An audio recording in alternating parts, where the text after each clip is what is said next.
Hello everybody. If you want to read all the story's content in full, please go to www.steveuk.blog. Thank you. Short story 661, The Great Screen Shortage of 23. Intermediate. The aroma of freshly soldered circuit boards usually filled the air at Pocket Rocket Phones Ltd, but today a different scent hung heavy. Panic. Barry, the factory manager, a man whose receding hairline was matched only by his receding patience, was staring at the production line with the intensity of a hawk spotting a particularly plump vole. "Where are they, Sandra? Where are the screens?" he bellowed, his voice echoing amongst the whirring machinery.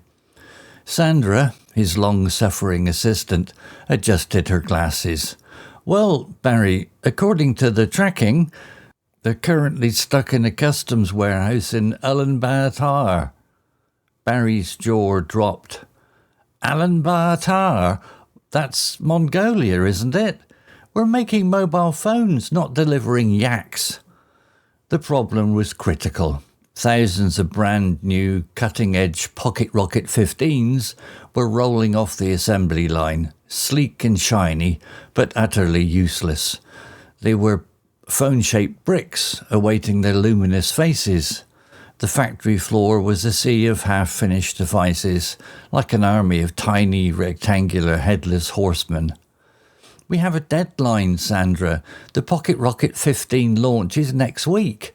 People are pre-ordering these things faster than I can eat a packet of biscuits." Barry paced, narrowly avoiding a robotic arm. "Think, Sandra, think. What can we do?" Sandra, ever the pragmatist, tapped her chin. "Well, we could improvise?" Barry stopped. "Improvise? What do you mean, improvise? Are you suggesting we draw little screens on with felt-tip pens?"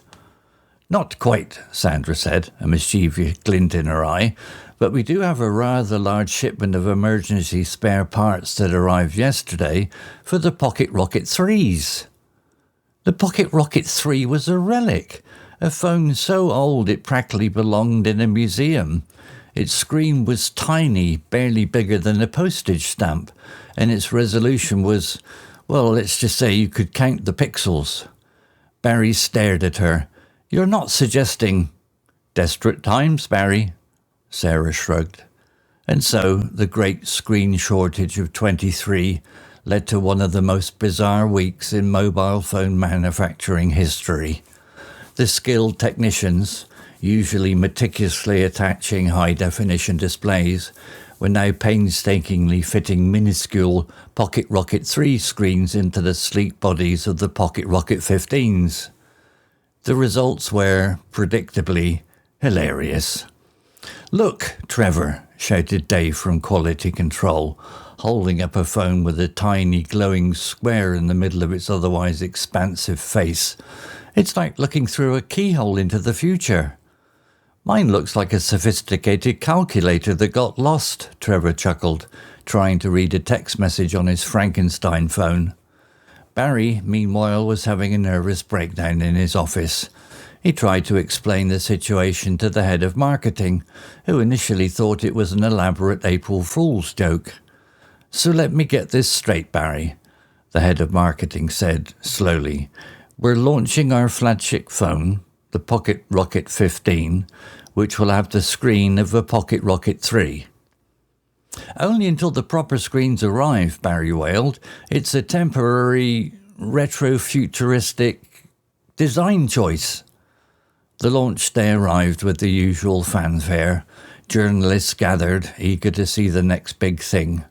Barry, sweating profusely, took to the stage.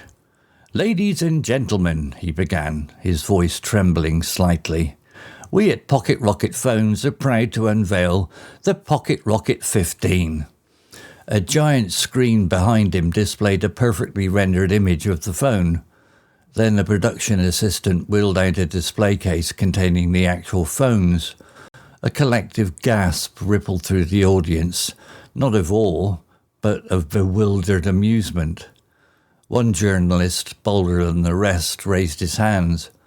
"Mr. Barry, is that a window into another dimension on your phone?" Barry cleared his throat. "Ah, yes. This is our innovative peekaboo display. It's designed to reduce screen time and encourage users to engage more with the real world."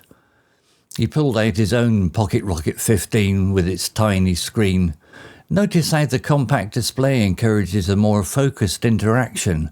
No more endless scrolling, just pure, distilled functionality." Just as he was about to launch into a deeply unconvincing explanation of digital minimalism, a huge lorry rumbled past the factory, its horn blaring triumphantly. "Barry, the screens are here!" Sandra's voice echoed from the factory floor, followed by the clatter of boxes. Barry's face, which had been a mask of professional desperation, instantly brightened. "Ah, excellent timing. And now for our truly revolutionary feature, the optional full-size screen upgrade." The journalists, initially sceptical, burst into laughter. The head of marketing buried his face in his hands. But as the real Pocket Rocket 15 screens were hastily installed and demonstrated, a strange thing happened. The story of the peekaboo display, the Mongolian screens, and Barry's impromptu improvisation became an instant legend. Sales of the Pocket Rocket 15 skyrocketed, partly because it was a genuinely good phone, but mostly because everyone wanted to be part of the story. Barry, surprisingly, was held as a genius, a visionary who embraced chaos. And for years afterwards, a tiny, framed Pocket Rocket 15 with a Pocket Rocket 3 screen sat on his desk, a reminder of the great screen shortage of 23. He even occasionally used it to encourage focused interaction. Vocabulary notes: receding, meaning moving back or away from a previous position. In the story, it's used to describe Barry's hairline, meaning his hair is getting thinner at the front. Example: a man whose receding hairline was matched only by his receding patience. Similar words: diminishing, retreating, fading. Example sentence: the sound of the car engine was receding into the distance. Bellowed, meaning to shout in a deep, powerful voice. This word suggests a loud, aggressive tone, often out of anger or frustration. Example: "Where are they, Sandra? Where are the screens?" he bellowed, his voice echoing amongst the whirring machinery. Similar words: roared, thundered, roared. Example sentence: the football coach bellowed instructions from the sideline. Meticulously, meaning in a way that shows great attention to detail, very carefully and precisely. Example: the skilled technicians, usually meticulously attaching high-definition displays, were now painstakingly fitting minuscule Pocket Rocket 3 screens. Similar words: carefully, precisely, thoroughly. Example sentence: the artist meticulously painted every single leaf on the tree.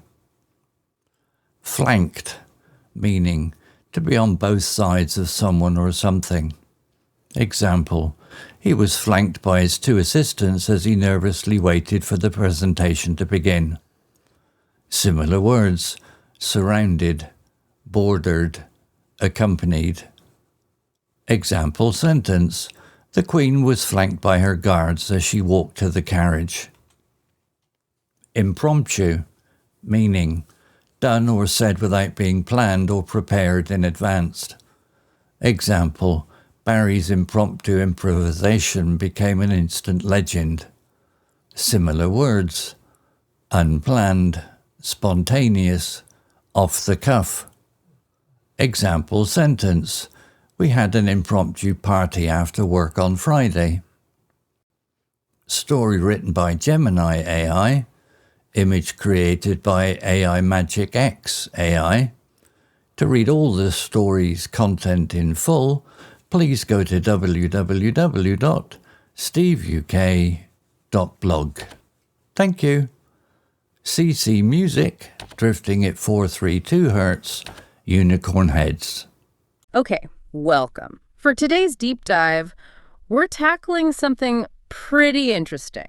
Navigating a massive, sudden supply chain disaster. That's right.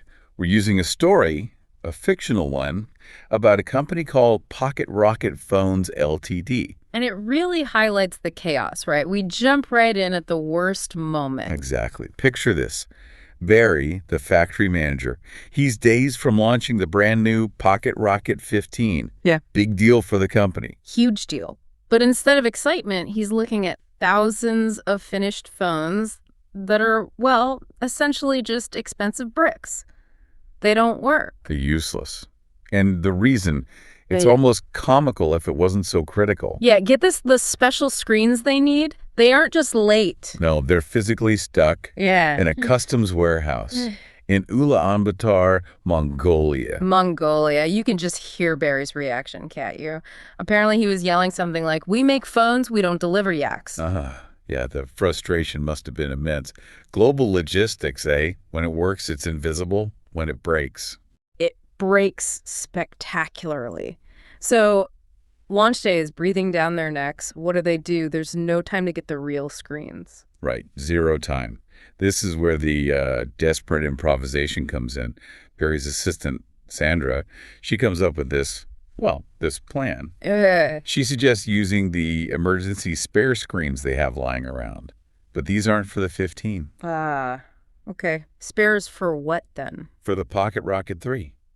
An ancient model. Think really old phone tech. Pocket Rocket 3. Wow. So we're talking a tiny screen, right? Like postage stamp size, low res. Exactly. Primitive. Now imagine the engineers trying to fit this tiny ancient screen onto the big, sleek body of the brand new Pocket Rocket 15. That sounds visually jarring. I mean, how did that even look? Absurd. Totally absurd. We actually have some quotes from the quality control team at the time. Oh, this should be good. One person said the phone ended up looking like a sophisticated calculator that got lost. Okay, I can picture that. Another one joked it was like looking through a keyhole into the future. A keyhole? Right, so you have this ridiculous-looking product. The logical thing seems to be postpone the launch. Delay. You'd think so. But Barry, maybe out of desperation, maybe genius, decides to go ahead. Launch anyway. With the keyhole phones, that takes guts. Or something else. Right. Madness or marketing brilliance, it's a fine line sometimes. And this is where Barry pivots hard into crisis communications. So he doesn't hide it. Hides it? No way. He steps onto the stage, curtains open, and instead of apologizing for this thing, he embraces it, rebrands the failure on the spot. Wow! What did he even call it? Get this, the innovative peekaboo display. Peekaboo. Seriously. Did anyone actually buy that? Well, he framed it. He claimed it was a deliberate, temporary retrofuturistic design choice. A temporary retrofuturistic. Yeah. Wow. Okay. But here's the clever bit. He didn't just state it. He connected it to something cultural. He spun it as a feature for focused interaction, for digital minimalism. Tying it into the whole less screen time movement. Wow. That's actually pretty smart. Turning a bug into a feature, essentially. Exactly. Yeah. Shifting the narrative from we messed up to we're making you think.